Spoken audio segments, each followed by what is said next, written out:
Nag-deliver Pakita ko sa inyo. Pero dyan sa building na yan, baga Teletech po yan. Kaya ako dineliver yung isang laptop ko na na-pick up ko dito sa Mandaluyong.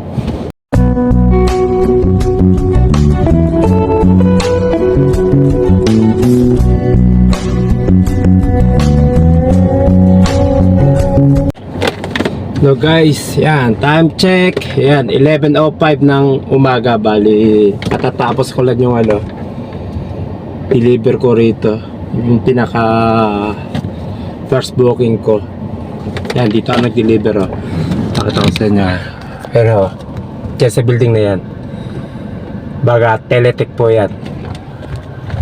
Kaya ako dineliver yung isang laptop ko na na-pick up ko dito sa Mandaluyong.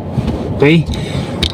Bali, ngayon alas 11 pasado na. Bali, kain muna tayo ng lunch. Dito ako kumakain ng lunch kasi lagi ako nagbabaan. Tapos may booking, check natin. Uy, sayang 1.4, dalawang drop lang. Ang bilis. Okay lang. Siguro hindi para sa akin yung book na yun. Kain muna tayo para mamaya makakuha tayo sana ng na second booking.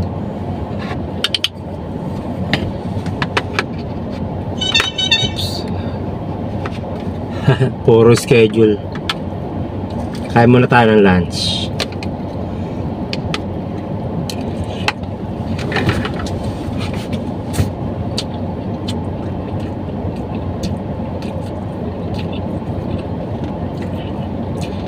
Alam niyo mga kasama, totoo lang, madalas ako kumain dito ng tanghalian dito sa loob ng sasakyan ko. Kasi lagi ako nagbabaon.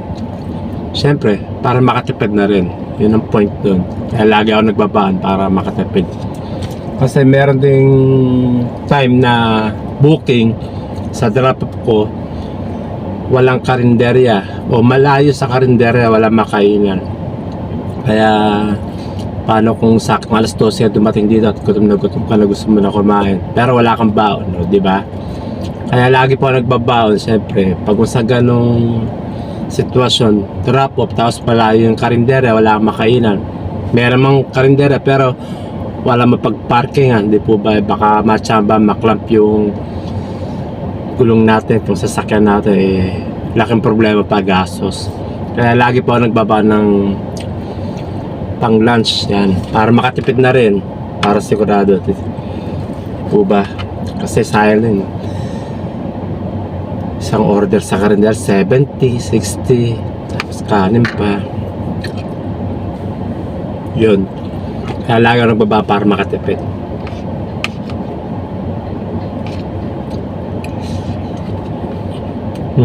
Kulang-kulang itlog saka hotdog.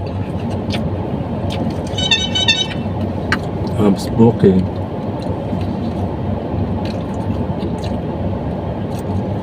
Meron time na nangyayari sa akin habang kumakain ako, nakabukas yung transporter apps ko, tapos may pumapasok na booking. Meron time na ayun, kumakain nga ako na nakita ko book na gugustuhan ko, ina-accept ko, kaya tinitigil ko kagad yung pagkain ko. Sayang di ba? Oops, ulit na ito.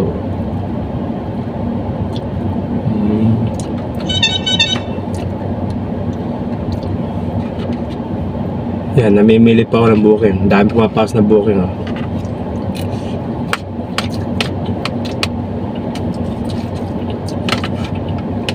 Sagala po rito talaga mga kaibigan, mga kasama, para kumita ko tayo.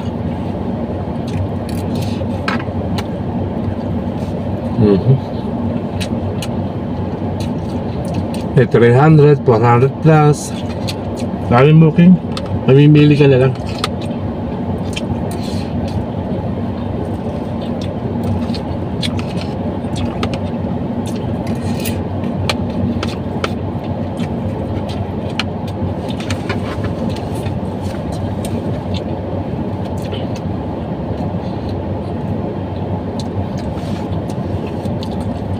Sana makahanap pa ako. 2 hanggang 3 booking ngayong araw na to. Para sulit, para kumita.